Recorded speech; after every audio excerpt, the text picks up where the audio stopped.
So for the past year or so, I've been working on making a competitive action puzzle game targeting PC, but also phones as well. This game is really fun for me to make and I'm really enjoying it, but I decided that I should probably work on something a little bit smaller in scope, a little simpler, for various reasons. Also because I can get it out a little bit faster. And so I have this game right here that I'm going to show you.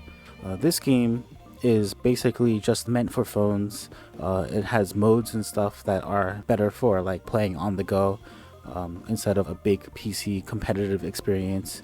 Let me show it to you. So just like in the main game, the goal of this game is to slide tiles around, kind of like those 15 sliding tiles puzzles, and make matches of 4 or more like tiles in any order. And then when you make matches, then they disappear, and then the other tiles fall into place where those tiles used to be. There are several modes I have in the game right now. I don't know which ones are going to make it in the final game. The first mode I'm going to show you is timed mode. Timed mode challenges the player to make as many matches as they can within the time limit. They're scored based on how many puzzle pieces they can match within the time limit.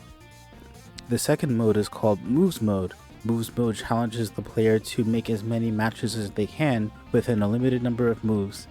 This mode requires a lot more thought, and so I think it's a little bit more cerebral versus the timed mode, which encourages players to move fast and think quickly. The third mode I call Soulstones mode. So I'm actually thinking of making the game's title called Soulstones. I'm not sure if I'm going to stick with it or not, but the idea is that these puzzle pieces are actually called soul stones, which if you play the big game you'll see the significance of that, but in this mode your goal is to match the specified number of stones as fast as you can. You'll get a higher ranking if you spend less time to match the specified number of puzzle pieces. And I have a couple of other modes in here too that I'm thinking about keeping or not, but we'll see what happens. Once you complete a game, then you will get a score. The score will be compared to everyone else's score in the world. If you do okay at the game, then you're going to get maybe in the top 50% of scores. But if you do really well, then maybe you'll get in the top 10% or the top 5% maybe.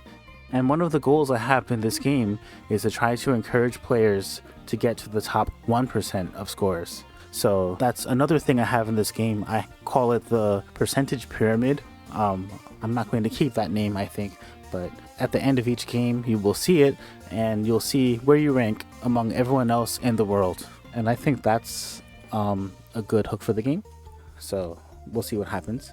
One other thing I'll talk about with this game is my desire to have a shop. So with the stones you collect each round, you can go and spend your stones on things, unlocks.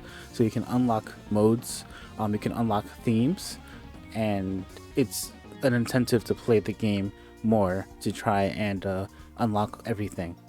And that's pretty much the gist of this game. It's much smaller, much simpler than the bigger game, but the bigger game, I hope if you're interested in that you will check it out. I'm really excited for it.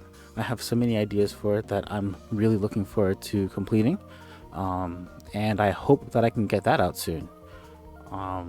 So yeah, thanks for listening to my video about this game.